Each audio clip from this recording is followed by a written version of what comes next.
All right, what is up, my friends? Welcome to my first ever complete set review. First time doing this, so obviously your feedback is super appreciated. I haven't really done content like this before. I've done like some small, going over a few cards here and there. Obviously my articles on CoolStuffInc.com go over new cards, but never gone through the entire set color by color and done it in a very clean and organized way, which we're trying to do today. So let's see if that works. So I'll be going through each color, of course, multicolored and colorless. All these videos will be up on YouTube, broken up by color, so there'll be 7 videos total going over the next few days. And we're going to go over every card. This is going to be mostly constructed focus with some limited as well. Some cards obviously are not meant for constructed, the 5 mana 4/4 with flying or whatever common, But I will be discussing those cards briefly with pertains to their limited applications. And we'll not spend too much time on those cards, but we'll go over them. We'll go through every card, go through every color, and we'll just see how it works. It's kind of a new thing for me, so pretty excited. I'm also very excited because this coming Wednesday and Thursday is the early access event on Twitch. I'll be doing my usual 10 decks, where I brew up 10 decks. We get to play on this special early access event the day before it releases on Arena. I'll be playing 10 new brews, a couple games with each deck. A lot of fun, always a really popular, probably one of the most popular pieces of content that I make, that stream, the videos that come out of that, and then of course the Cool Stuff Inc. article on that Friday will be all 10 brews, going over them, excuse me, as well as the decks, what I liked, what I didn't like, potential, and so on and so forth. So that's all next week. Super hyped, super excited to get some Arena in and play some more Standard and play some more Limited, and it's going to be a lot of fun. So I'm pumped. Let's go. We're starting with white, the most maligned color in Standard right now. Basically unplayable. There were less planes than like most cards at most recent events. So let's jump right in. Complete set review. Theros Beyond Death. Starting with white. Let's go. First card. I can't even pronounce it. Alseed of Life's Bounty. Probably saying that wrong. 1 mana enchantment creature. It is a 1/1 lifelinker. It has 1 mana sacrifice. This to give a creature or enchantment you control protection from the color of your choice till end of turn. This card is sneakily good. I built a deck in Pioneer early in the format that was a enchantment aura mono white Saram deck that was playing Hopeful Eidolon, the 1/1 lifelinker. It's an enchantment creature. Helm of the Gods. Side note, I think Helm of the Gods is a secret sleeper going into this set. In both, probably just Pioneer, maybe Modern, but probably just Pioneer. Helm of the Gods is a 1 mana equipment that equips for 1 and gives your creature +1/+1 for each enchantment you control. And obviously with enchantment creatures, that's very, very good. So this is a protection effect. This is a good body to put auras on and equipment on. And then it's similar to a card like a Benevolent Bodyguard. Old school, if you remember that card. But powerful little 1-drop. Not obviously that powerful by itself. I mean, the activation cost is very real. Leaving up the mana to protect things turn after turn can be difficult, but it's pretty simple, honestly. It's just a simple effect. I'm not going to see play in every deck, but a very playable card. The fact that it's an enchantment matters for synergy things. I like this card.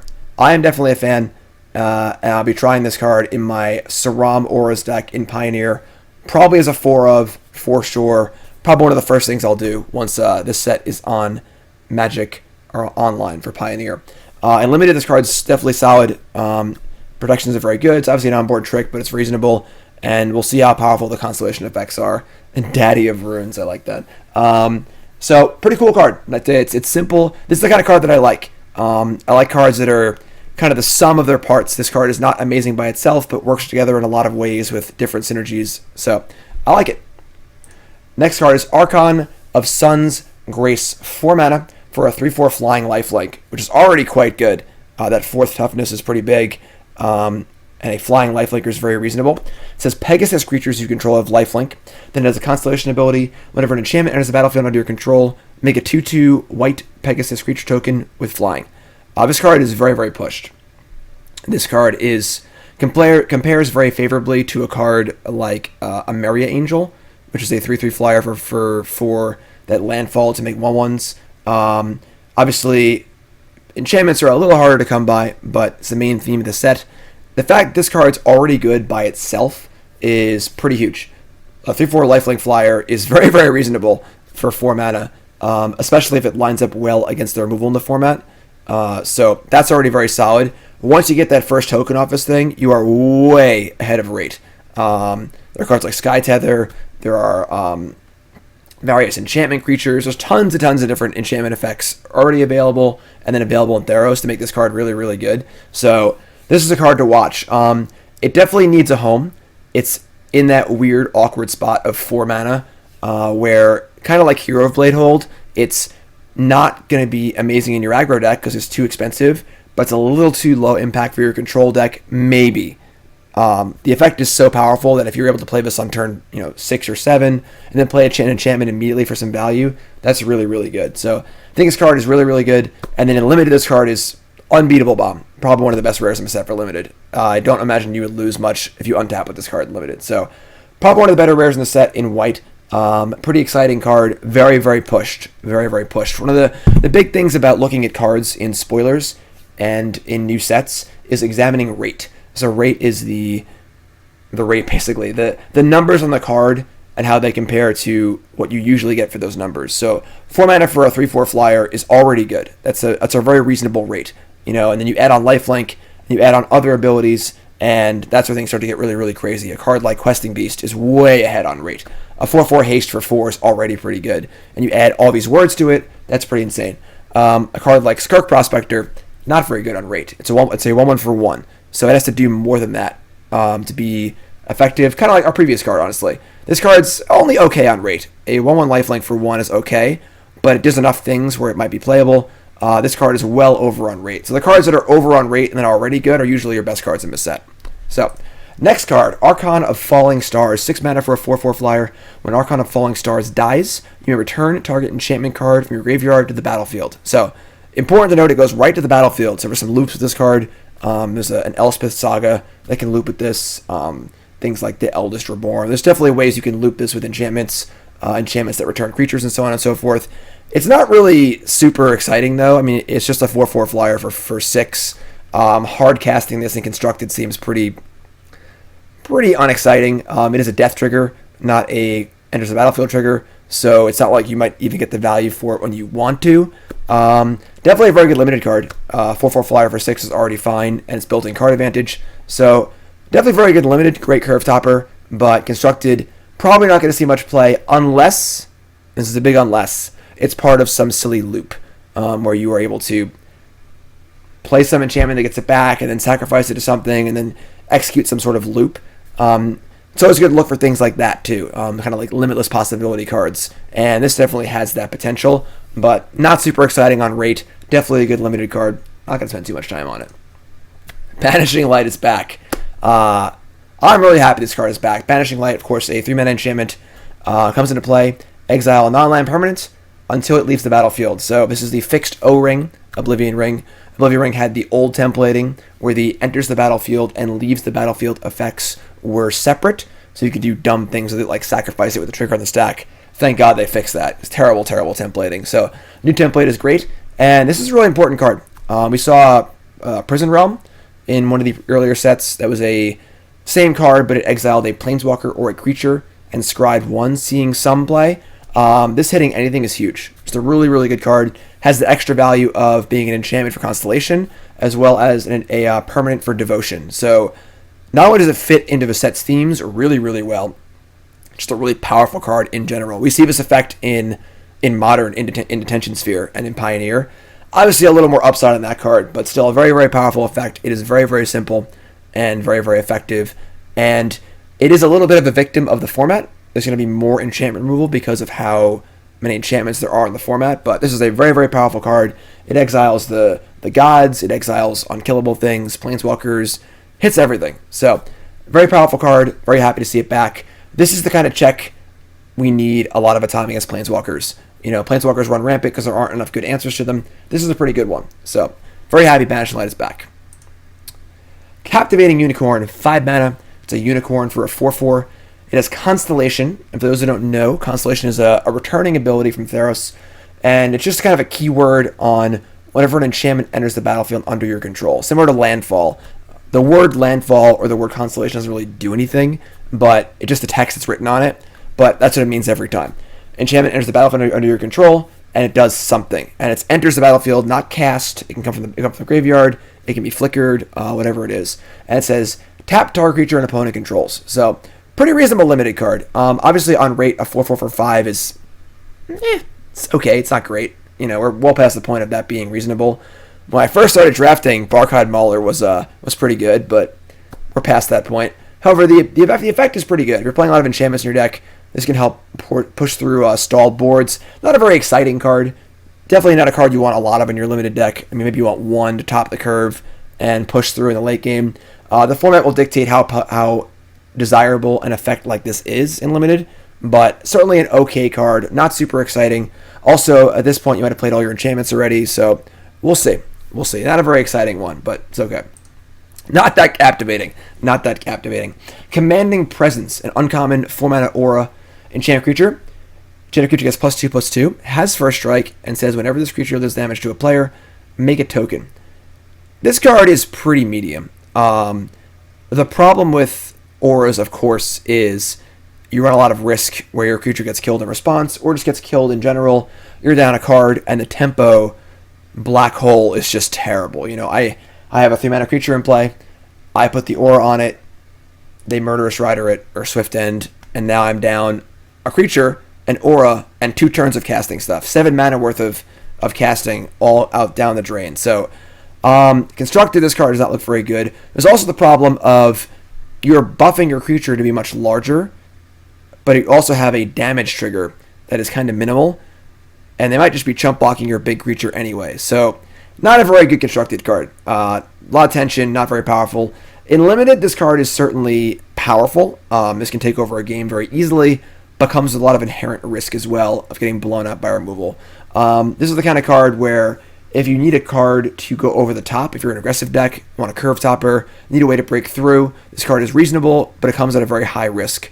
And ways to protect your creatures or pressuring your opponent's removal early would probably be necessary. It's certainly very powerful if it sticks, but definitely a very high risk card in limited. Will depend on how much bounce there is, how much removal there is, and how the games play out. High risk, high reward card in limited, unplayable in constructed. Dawn Evangel. I'm just going to pronounce every card wrong. It's going to be awesome. 3 mana for a 2/3 enchantment creature. Now note, the enchantment creatures are pretty important because it's not just a pretty frame. The enchantment creatures have a lot of extra value, much like in an artifact set, like in Mirrodin, how the artifact lands and random artifact creatures are so valuable because they trigger so many different things. The enchantment creatures will trigger all of your constellation stuff and help buff up your other enchantment stuff, and it's a very relevant text line and a very relevant fancy frame. So, it's 2/3. Whenever a creature dies, if an aura you control was attached to it, return target creature card with a converted mana cost 2 or less from your graveyard to your hand. That's a lot of text. So, if a creature you control dies with an aura on it, you get to reanimate a creature, mana cost 2 or less, but it goes to your hand, not to play. That's kind of unexciting. Going back to your hand is not the best tempo. Getting your aura'd creature is usually bad tempo regardless. Obviously, if you're putting auras on your 1 and 2 drops, this makes a lot of sense because you'll just get the creature back. So it sort of gives like an Umbra effect for the creatures, but they have to go back to your hand and be recast. For a creature, that's true. This does play very well with dead weight is legal in the format. There's a new dead weight that's 2 mana for a -2/-3 effect. That's kind of cool. So that's kind of a cool limited synergy. I'd imagine this card is not good enough for constructed. It does not seem like it has there's too many things going on here. You need to have cheap creatures in your graveyard, things dying, you need to have auras. It's only a 2/3. It's not very good on rate. In limited, I can see this working. But constructed, definitely not too good. And in limited, your deck's really going to have to work with this. You're going to need enchantments that either kill things or go on your cheap creatures. You're going to need cheap creatures. It's just an awkward card. It definitely this a lot of things need to go right for this card to be good, and the natural rate is not very good. So, not super excited about this one. I am super excited about Daxos, Blessed by the Sun. My article on CoolStuffInc.com last Friday, spoke of two decks, a mono white devotion deck and a mono black devotion deck, both interested in life gain effects, life gain triggers, things like that. Daxos is really, really good. At its absolute base, with no other permanents in play, it is white for a 2/2 legend. It's an enchantment, which is important for a lot of things. 2 pips for devotion. And it says whenever a creature you control enters the battlefield or dies, you gain a life. So it's a super soul warden, and it scales amazingly well as the game goes on. So obviously, the more devotion you have, the larger its toughness is, and then you're gaining more life. There's a lot of really good life gain stuff in Corsair 2020 that got very overlooked. Again, I discussed all of this in my article on CoolStuffInc.com last Friday. I'm not going to go too deep into it, but there is Ajani, the Planeswalker, that makes Ajani's Pridemates.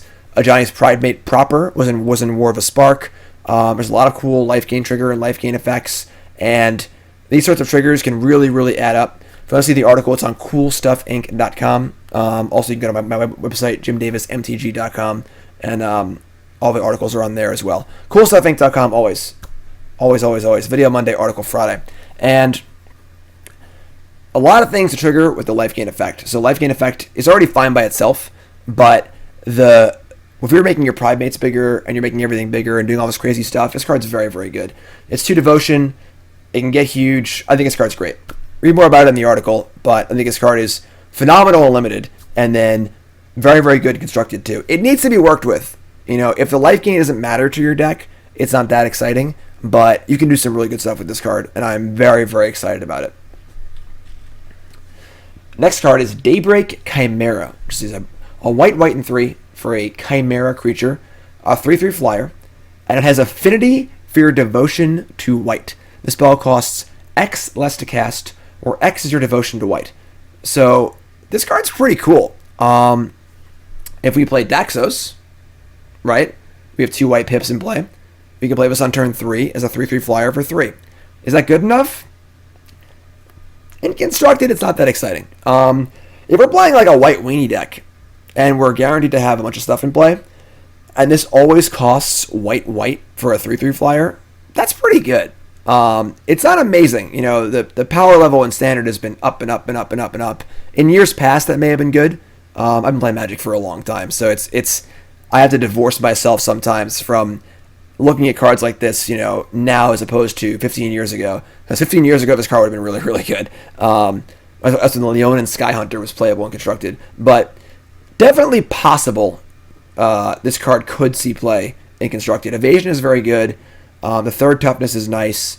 We can't reduce the white cost of this, so it's not going to be a Frogmite or a Mirror Enforcer, but definitely a reasonable card. I think this card's very good limited. Very, very good. Playable in Pauper, possibly, absolutely. It's a reasonable card. It's a very easy card to overlook, but this is a very good limited card.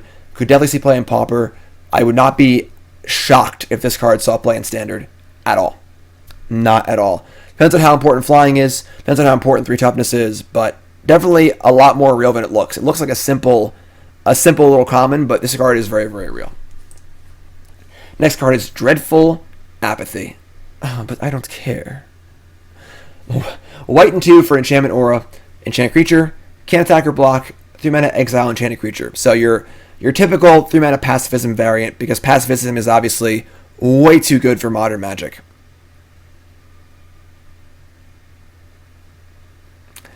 Obviously, this card is fine and limited. It's going to suffer a bit because there are more disenchant effects in this format than most formats, because there are so many enchantment creatures and enchantments and stuff. But it's a reasonable card and limited. It's not super exciting. The fact that it has the exile enchanted creature ability is actually kind of nice for a number of reasons. One of the fears with your pacifism in limited is that you play it and they unsummon their creature and get it back, or they blow it. The worst case scenario is you attack with your 2/2 and they disenchant the pacifism on their 3/3 and then block, which is a total disaster. So the ability to actually exile the creature permanently is a very nice one. It's nice because you can just do it later at your convenience. You don't have to do it immediately. That's nice. Also, exile is very important in the set because of how the escape card works. The escape mechanic works. We'll get to those in a bit.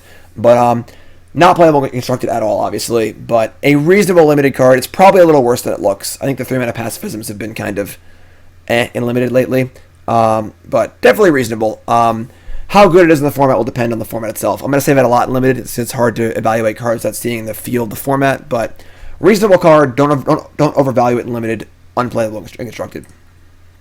Ooh.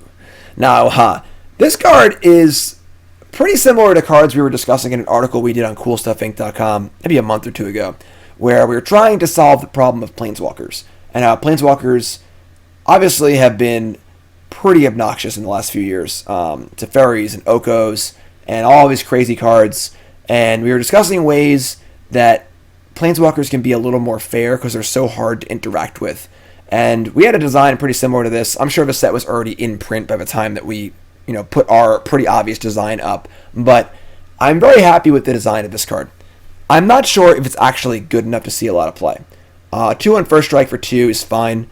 It is an enchantment creature, which is fine. And the ability to tax your opponent's Planeswalkers is basically Thalia for Planeswalkers. They can play over Teferi on turn 3, but they can't use it. So they probably have to wait till turn 4 to play it. So it's basically Thalia for Planeswalkers in a backwards sort of way. And it's kind of cool because it's Thalia every turn. So definitely a really cool design. It is a spirit, it is an enchantment creature, has a lot of things going for it in that regard. The rate is fine. A 2 on first strike for 2 is certainly very reasonable. It wears auras pretty well. The problem is the article was about having main deckable cards that are good against Planeswalkers.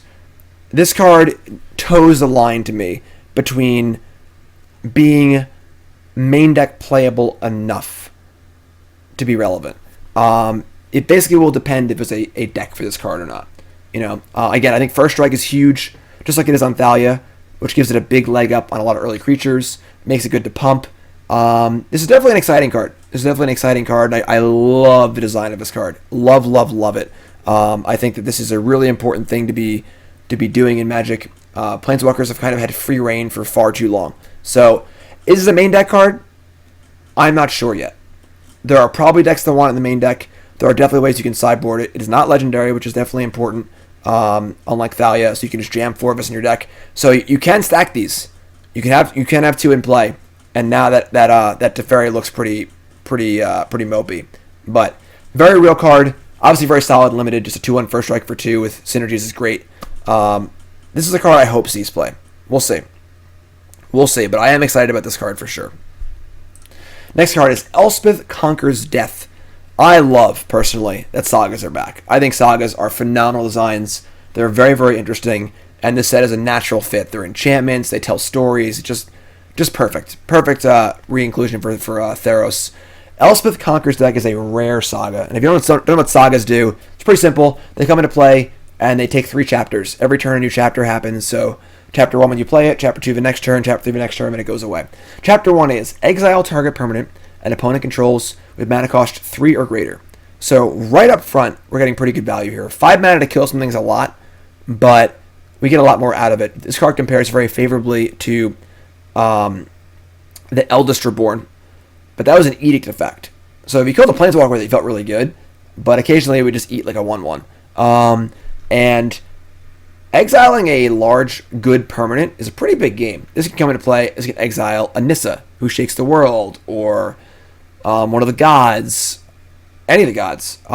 It's a powerful effect, and much like a Planeswalker, Sagas feel like Planeswalkers in a way, because you play them, they have an effect, and then they stick around for a little bit to do more, and you really get your value out of the card. So, upfront cost, while 5 is a little much for a removal spell, is very, very good. Chapter 2 is non-creature spells your opponent's cast cost 2 more to cast until your next turn. Not as exciting. Not card advantage like Eldest Reborn is. Even though the discard of Eldest Reborn wasn't super exciting, it was just card advantage, which is great. It's going to be good against some decks and not great against others. It's okay. The middle chapter is annoying at times, but it's okay. The third chapter, however, is quite nice. So you get to return a creature or Planeswalker card from the graveyard to the battlefield, and you put a +1/+1 counter on it, or a loyalty counter. So your Planeswalker comes in with an extra loyalty, or your creature comes in extra large. And that's really, really good. Obviously, the best part of Eldritch Reborn was that this dreadful feeling of it finally going ultimate. They get back their Nicol Bolas or their Sarkhan or whatever big planeswalker they have or big creature, or they steal yours. It was just such a helpless feeling, just sitting there, staring at the Eldritch Reborn, wondering what you're going to do when the third chapter goes off. So, 5 mana, kill your opponent's best thing, and then get back something great is really, really good. This is definitely a mid-range powerhouse. Just like Eldritch Reborn, it's that big swing, mid-range kind of, game breaker. Which makes this card, obviously, the games need to be like that, this card to be good. This card's not very good against an aggro deck. This card's not great against like a spell-based control deck, but Standard's all about mid-range, and this card is probably very, very good in those sorts of games. So I think this card's very, very good. I think it's probably, honestly, a lot better than it looks. Even though that middle chapter is kind of Chapter 1 and Chapter 3 are very, very good. So I think we have a very good constructed card here, and this card is just bananas and limited. I mean, if you cast this card in limited, you should probably win the game most of the time. So very powerful card on both fronts. Really, really cool art, too. Love seeing the Sagas back. Well, speaking of Elspeth, guess who else is back? Now, me and Elspeth go back. I've cast myself a lot of Elspeth Sun's Champions, and for a while, my signature play was with my blue-white control deck was 9 lands, Elspeth with Dissolve back up. I put that blue-white control deck into the ground. So, for one, I'm happy to see Elspeth come home. Welcome back, Elspeth. Happy to see you. So, 4 mana Planeswalker, 5 loyalty. Now, Elspeth is a pretty weird Planeswalker. We have a -1 that gives 2 target creatures you control +1/+2 to end of turn. So, right away, looking like an aggressive Planeswalker. This is not like Elspeth Sun's Champion, where it's going to just sit back and make tokens and take over the game. This is more of an aggressive, I have stuff in play already, and I want to pump it up. Adding 4 power to the board is very, very good. So that's 1. -2 to create 2 1/1 white human soldier tokens. Also quite good. So it is effective on an empty board. It's still good. Obviously, the make 2 tokens ability plays well with the target creature ability. That's pretty good. And then the -3, the ultimate. Now, hear this ultimate. You ready for this? It's going to knock you out of your socks. -3, gain 5 life. So, not very exciting on the -3, but honestly, there's a lot of value in getting Elspeth into the graveyard. Now, why is that? Why do I want our Elspeth to die? New mechanic, it's called Escape. Escape is a cost, like a mana cost, and then an exile X cards from your graveyard cost. You can cast the card from your graveyard for the mana cost and the escape cost. Goes right back to play. There's no clause on this. There's no exile it, when you're done. It's not a flashback. We can just keep doing this over and over and over again. As long as you have cards in your graveyard, you can cast it. So, similar to Delve, this ability is just naturally better than you think it is. Because cards just go to the graveyard. You don't need to be milling yourself to make this card good. You play Magic, cards die, you cast spells, and you never run out of things to do with escape cards in your deck. It's not the most mana efficient. 6 mana for this Planeswalker is obviously not super exciting, but as long as you have an Elspeth and it doesn't get exiled, you can just keep doing it over and over and over again. So I think this card is very sneakily good. I don't think it looks that good at face value, but I think that everyone's going to underestimate Escape just in general. And this is going to be a catalyst for that. For a 4 mana Planeswalker, this is very reasonable. Constructed, I don't think it's like a game-breaking Planeswalker. It's not going to be like Gideon, Allied Zendikar, or anything like that. But definitely a powerful card, and the escape cost is very, very good. Alright, next card is Favored of... I can't pronounce these names. I'm not even going to try. Not even going to try. Iroas. 3 mana for a creature. It's a human soldier. It's 2/2. So, as we were saying earlier, on rate, not super exciting. 2/2 for 3 is pretty medium. Constellation effect. Whenever an enchantment enters the battlefield under your control, it gets double strike until end of turn. So, pretty real limited card. I mean, a 2/2 for 3 with double strike. We've seen that card a lot over the last 5 years. There was like the heroic creature that did that. There's the protection human from Black and Green. I forget what it's called. But there's plenty of 2/2s for 3 with double strike. It's not a very uncommon thing we've seen in constructed. These cards usually aren't very good constructed, so not a constructed card. But I would say in limited, this card seems reasonable if you're constellating a lot. Also, obviously plays really well with auras. You put an aura on it, and not only do you get the buff from the aura, but you get double strike too. But pretty fragile, pretty finicky card. No chance in constructed. And in limited, you got to really have a lot of constellation effects. This is going to be a hard card to parse without actually playing with it, because you got to really get it going. Because without any sort of effects, a 2/2 for 3 is just unacceptable completely. If this is a bear, a 2/2 for 2, we'd be all over it. But for 3 mana, not too exciting. Flicker of Fate, 2 mana instant. Exile target creature or enchantment you control, then return it to the battlefield. Oh, I'm sorry, hold on. Exile target creature or enchantment, then return it to the battlefield under its owner's control. So you can flicker your opponent's things as well as your things. So that's a pretty notable difference between this and ephemerate or momentary blink, effects like that. Because we can use this to counter our opponent's giant growth or stop an attacker or and so on and so forth. So the extra mana here, if this cost 1, that would be huge, because the cheapness of a flicker effect is very very close to how playable it is. Momentary blink is obviously much worse than ephemerate. Being able to flicker your own stuff for 1 mana is a lot better than 2, but it does have a lot of applications. It can kill a Hydroid Krasis. It can kill auras off of a creature. It can reset a Planeswalker. Nope, never mind. Sorry, it's creatures and enchantments. I can reset a creature or enchantment if it has counters on it in some way, which is actually kind of cool with these sagas. You could theoretically reset your saga. That's kind of cool. So this card is a lot more than it looks. I can fog a creature for a turn. You can ambush creatures if you attack with your 5/5 and they attack you. You can flicker your thing. So this card does a lot of stuff. I think at 2 mana, the constructed payability kind of goes out of the window. It also re-triggers Constellation too. That's pretty big game too. So this card seems exceptionally good in limited because it just does so much stuff. And in constructed, this kind of cute trick doesn't really work out at 2 mana or more, because 2 mana is a lot. That's a lot of mana to leave up for a trick like this. And then if it doesn't really work, you wasted 2 mana. And wasting 2 mana is a death sentence in constructed. So it does have a lot of applications. I could see this card maybe making an effect in some constructed format in some way. Resetting Sagas is very good, and things like that. But I'm definitely somewhat concerned with the mana cost being 2 in constructed. Hushbringer. Does this kill things with Hushbringer in play? Maybe? I don't remember what that card does. But definitely a very cool card. This card does a lot of things. This is going to be a really cool limited trick. You could stack the 3rd trigger on the Saga and then blink it. So a lot of cool things you can do with this card. Definitely cool and limited. Constructed, maybe. I don't know if 2 mana with no cantrip is good enough here, but definitely an interesting card to keep an eye on. Definitely a card that does a lot more than it looks like it does. When I first saw this card, I was like, oh, it's a momentary blink, who cares? But this really does a lot more than that.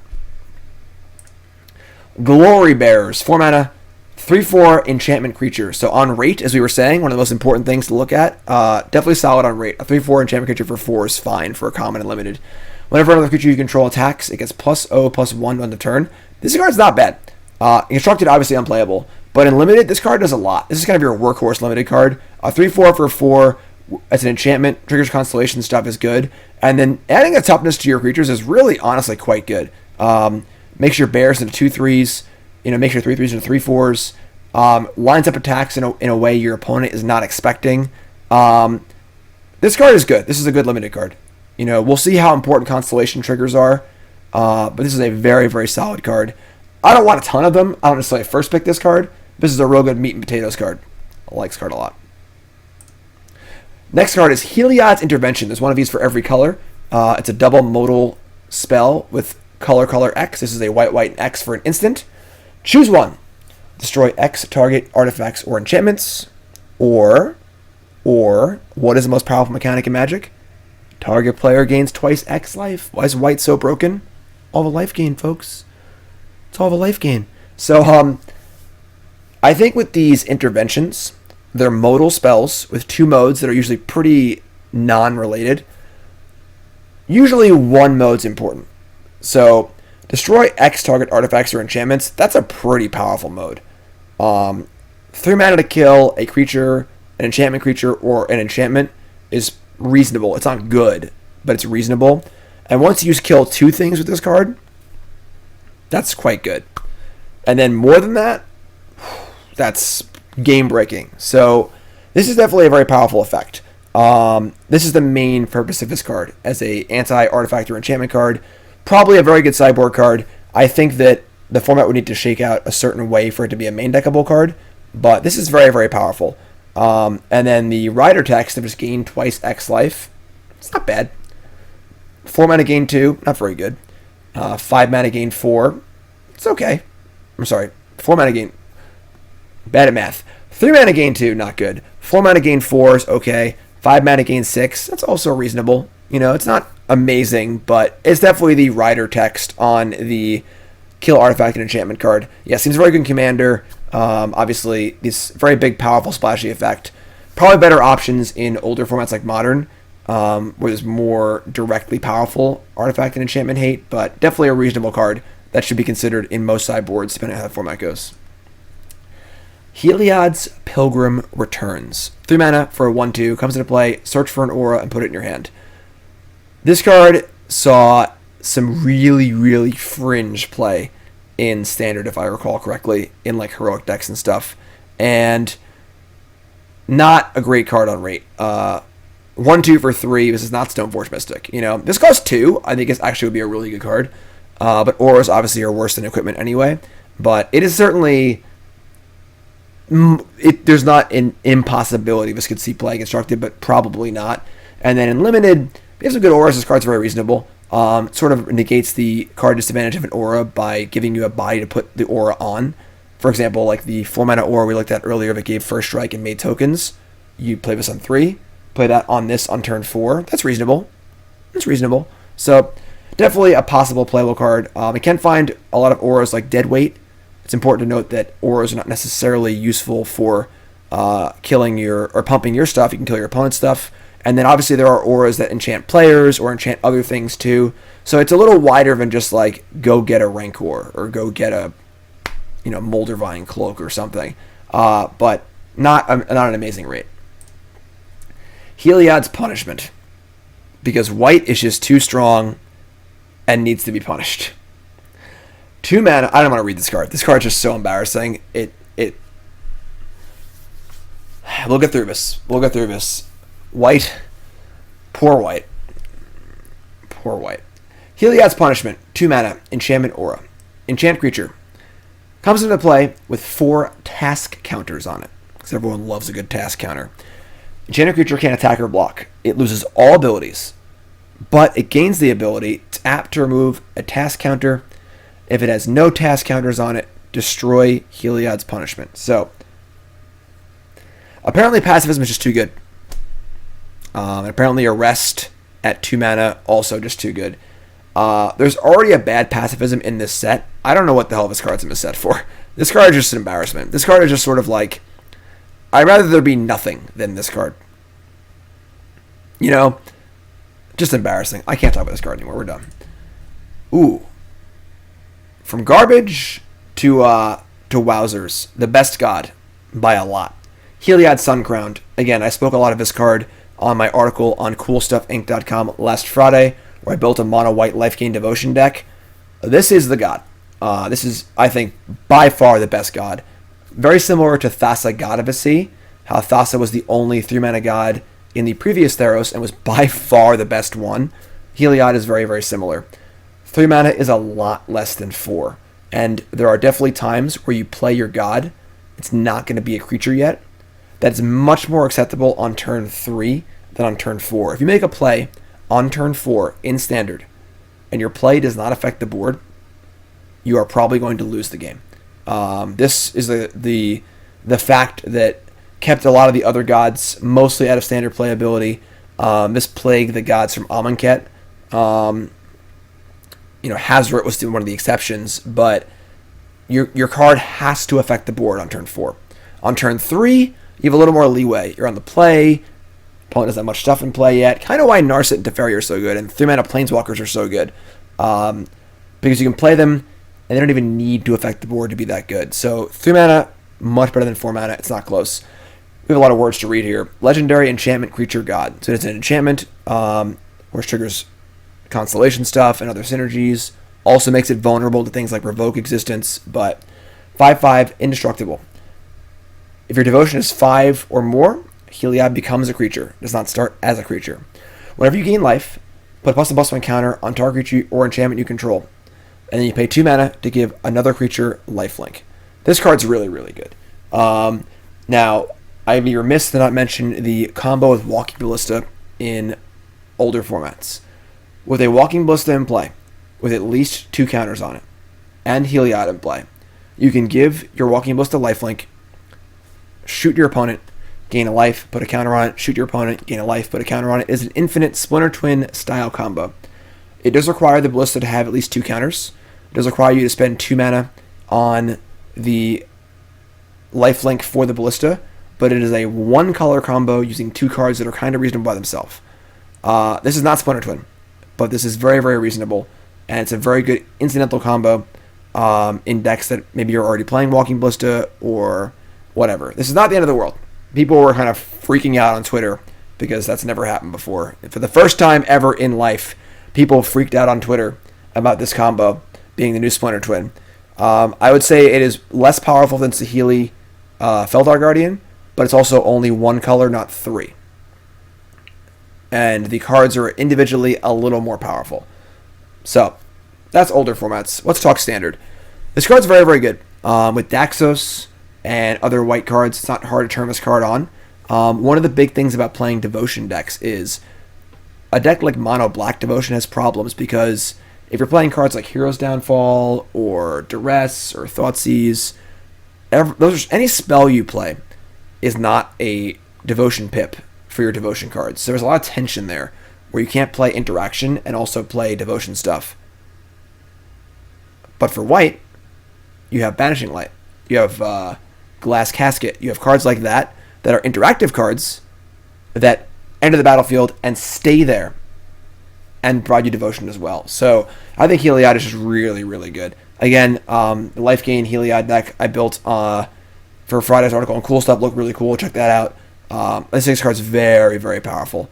Very excited about Helios. By far the best god, and I don't think it's particularly close. And Unlimited, you open a Helios. Good job. Hero of the Pride, 2 mana for a 2/2 Cat Soldier. Whenever you cast a spell that targets Hero of the Pride, creatures you control get +1/+0 until end of turn. Obviously not playable constructed, unless there's some sort of weird loop or something, and that's not even a thing. But in limited, this is a reasonable bear. This card plays well with combat tricks. Kind of face up, where they know you have to target your hero. Definitely can get blown out, but the rate here and the opportunity cost is pretty low. This is a bear. This does things. You play it in your draft decks. I don't think it's a card you want all the time. Some decks want it more than other, but it's a filler. It's a filler card. It's fine. It's fine. Hero of the Pride. Hero of the Winds. So we got a 1/4 flyer for 4 mana. So on rate, not playable and constructed.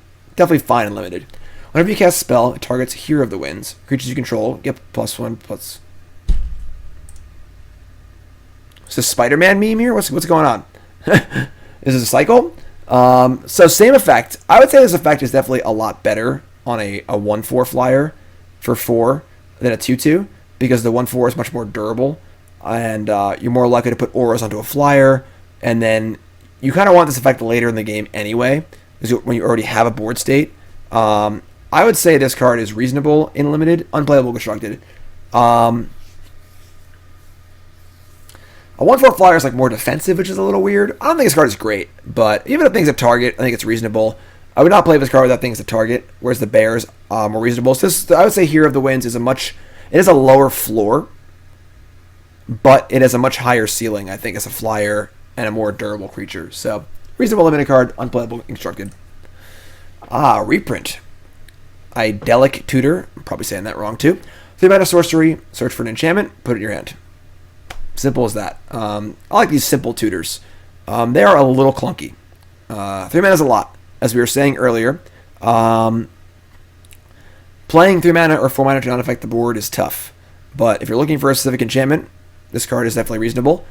This card is a natural fit for Fires of Invention decks, because if you want to cast Fires on turn 4, well, cast this card on turn 3, and there you go, right?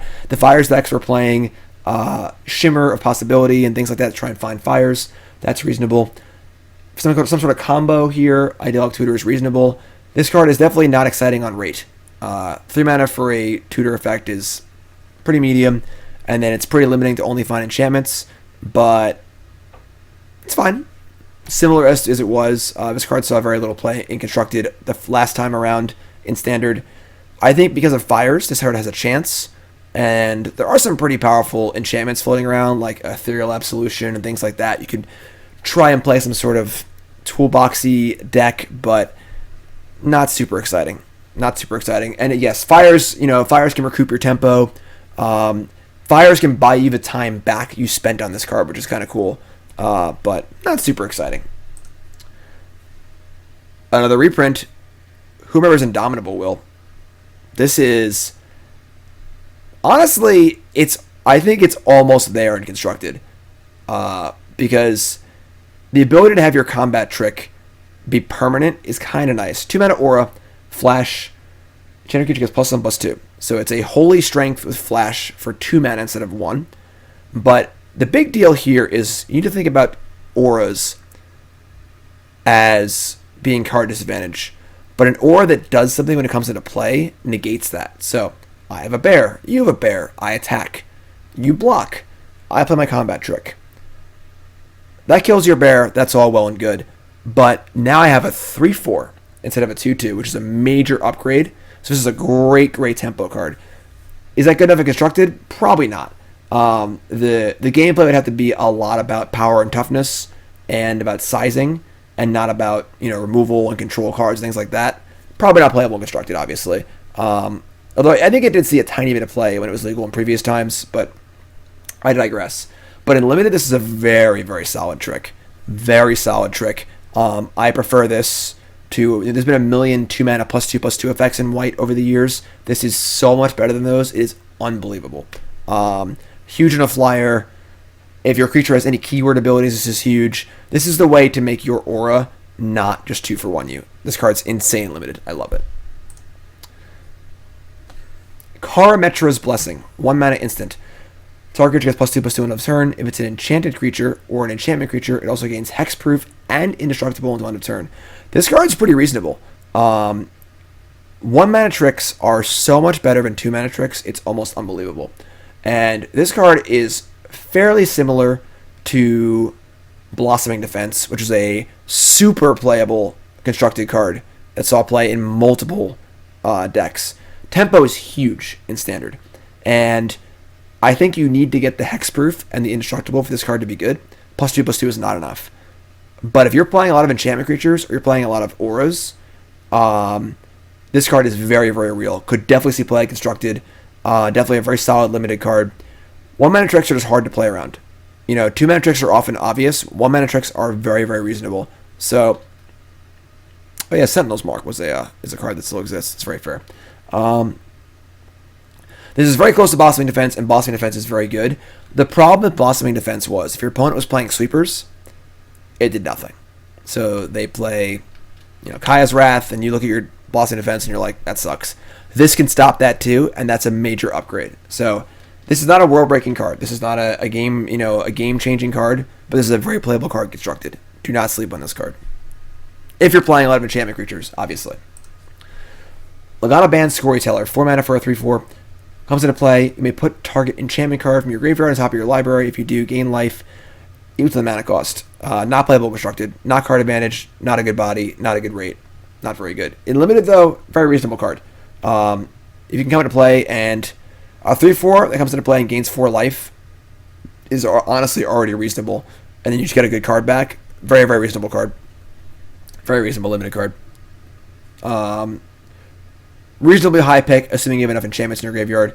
And again, this card is also really, really good with the 2 mana -3/-3, bigger dead weight. We'll get to that when we get to black. Leona of the Lost Pride, 2 mana 3/1, Cat Warrior. When it dies, exile a card of your opponent's graveyard. Just filler. It's good 2-drop and limited, unplayable constructed.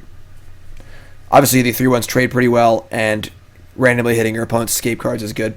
Even just hitting random cards your opponent's graveyard is fine because it makes the escape easier, harder to do. So, fine limited card.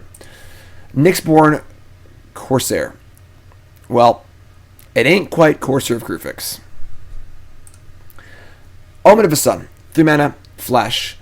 When it comes into play, you get 2 tokens and you gain 2 life. This is a part of a cycle of flash enchantments that are basically spells that also give you devotion, and then you can sacrifice them for a little scry action later on. 3 mana for a Raise the Alarm is pretty tough. It's pretty tough. Not an easy sell here. This card is pretty unplayable and constructed, and then not very exciting and limited either. 2 1/1s have to really, really matter. If those 2 creatures that pump your creatures when you target it are very playable, and the tokens really matter, I could see this. But on raid alone, this card's just pretty damn bad. It is good with Heliod and Daxos, but those cards are already good by themselves. So pretty unimpressed with this one. Feels like the worst of a cycle. Phalanx Tactics, 2 mana, instant. Creature you control gets +1/+2. +2/+1. And every other creature you control gets +1/+1 end of turn. Important to note that if the creature you target dies, you get nothing. You lose. Good day, sir. This is a similar card to Sigil Blessing, a card that was in the Shards of Alar block. It was a green-white instant that gave +3/+3, and your other creature's +1/+1. That card was busted. That card was really, really good and limited. Great combat trick. +2/+1 is much worse than +3/+3. I'm very wary of combat tricks that your creature will not necessarily survive, and a +1 boost toughness is not very exciting. This card's okay, but does not seem particularly great. I don't love it. Pious Wayfinder, 1/2 for 1 mana. It's a human scout constellation. Whenever an enchantment enters the battlefield under your control, target creature gets +1/+1 to end of turn. If it was a counter, I'd be really, really excited about this card. It would have potential to grow and be a reasonable 1-drop. Without a counter, this card kind of sucks. Constructed is more the home for one drops like this that are kind of synergy based, because in limited it's too hard to make them good, and this card just blows. I mean, say you play 1 enchantment every turn, it's like a 2/3 maybe. Very, very low floor. Not excited about this card at all. I think this card's mostly unplayable in constructed and in limited. Not exciting. Reverent Hoplite, 4 mana for a 1/2. Creature, human soldier, enters the battlefield, make a number of 1/1 white human soldier tokens equal to your devotion to white. This card's pretty good. It obviously requires you to have a pretty strict devotion count, I guess. However, this card plays really well with both Daxos and Heliod. With a Daxos and a Heliod in play, if you cast this, you get a 1/2, you get 4 1/1s, and you get a bunch of triggers for your life gain triggers that also triggers your Heliod. So this card in a vacuum is not very exciting, but in conjunction with the other white devotion cards, I think this card's pretty reasonable. It's a reasonable curve topper. The floor is obviously super low. 4 mana for a 1/2 and a 1/1 is not even remotely playable. But I think this card could see play in constructed because it just scales so well and plays so well with the best 2 devotion cards in the set. There were 2 copies of this in my deck that I built again on Friday for cool stuff. This card is definitely playable, even though it looks mopey as a 1/2. You can also blink it. You can do things like that to it. That's very, very reasonable as well. In limited, this card also seems very, very good. Definitely a real card. Definitely a real card. Looks mopey as a 1/2 for 5, but I think this card is very, very playable in both standard and limited. And don't underestimate this card. The devotion cards that scale well do scale pretty well. Right, I mean, Grey Merchant is similar to this. Much better body, but I'd rather have a bunch of 1/1s than drain them. A lot of the time. Depends, but... Revoke Existence has returned. This card's very solid. Excellent sideboard card. And then very, very important contextually in the game because there are gods, and this exiles them. This gives white the ability to exile creatures, whether they're gods or enchantment creatures. It's also just disenchant, and you want a disenchant sometimes. So this card's sweet. Definitely powerful card. Great standard sideboard card.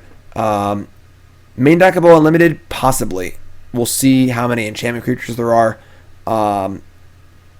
Probably don't want more than one, but it's a very important card to have in your sideboard unlimited for sure. Rumbling Sentry, 5 mana, 3/6. Comes into play, scry 1. Typical limited, I need a 5 mana card.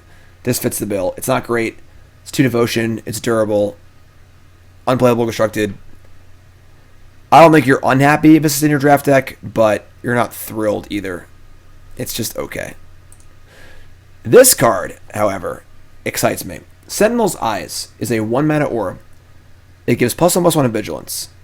So that part is not super exciting. It's a medium level, kind of low powered 1 mana aura, but it costs 1. That's huge. However, it has escape for only 1 mana and only exile 2 cards from your graveyard. That is awesome. Again, however good you think escape is, it's a lot better than that. I said the exact same thing about adventure when I overthrown a Veldrain.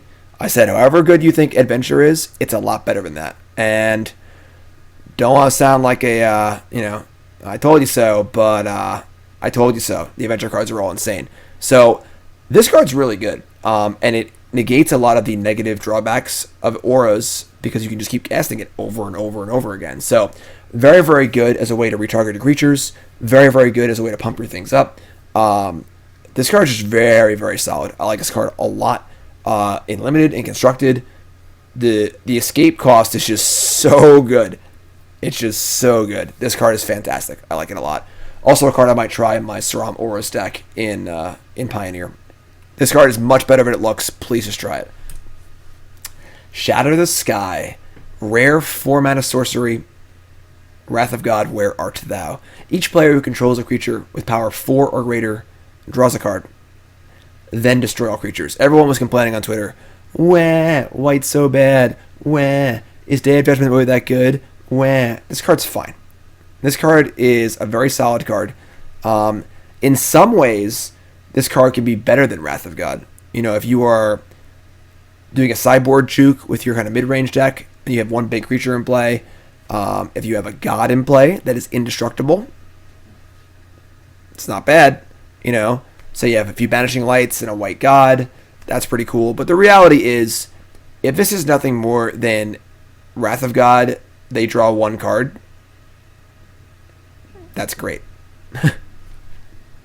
That's great. Does play very, very well with 3 mana Gideon, although there's some tension there because it's kind of hard to defend Gideon, but it is very good with Gideon. Like imagine your board is Banishing Light, Gideon, Heliod. Now you draw a card. So this card is better than it looks. People are thinking too much about what it's not and not enough about what it is. And once you Wrath the creature deck, all their creatures are gone.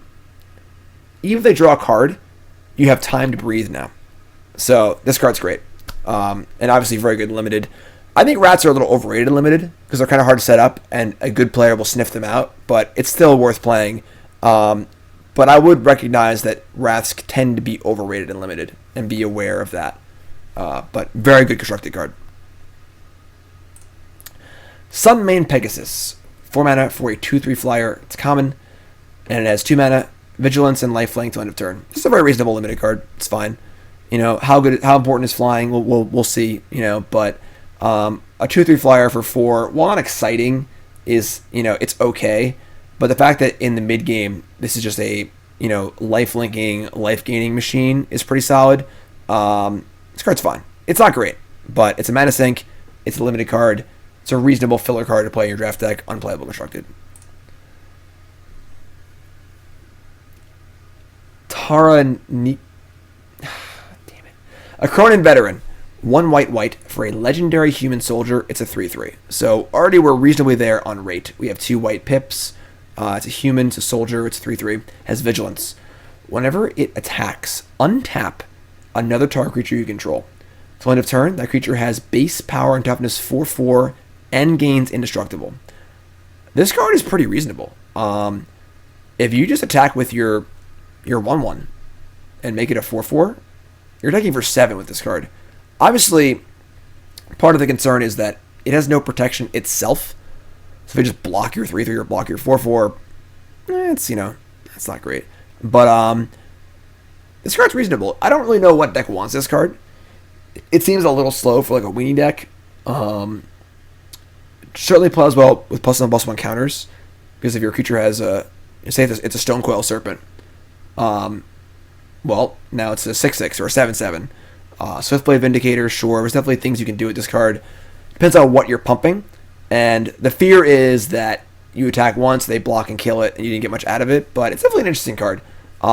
It's definitely there on rate. Vigilance is reasonable. It also untaps the attacker, so it has Vigilance also. It's an interesting card. Is it playable and constructed? I think it's definitely playable and constructed. I don't know what deck wants it, but the rate and the power level is there, which is the most important thing, as I was saying earlier. Rate is everything. So, playable card, and then phenomenal unlimited. Just a really good limited card.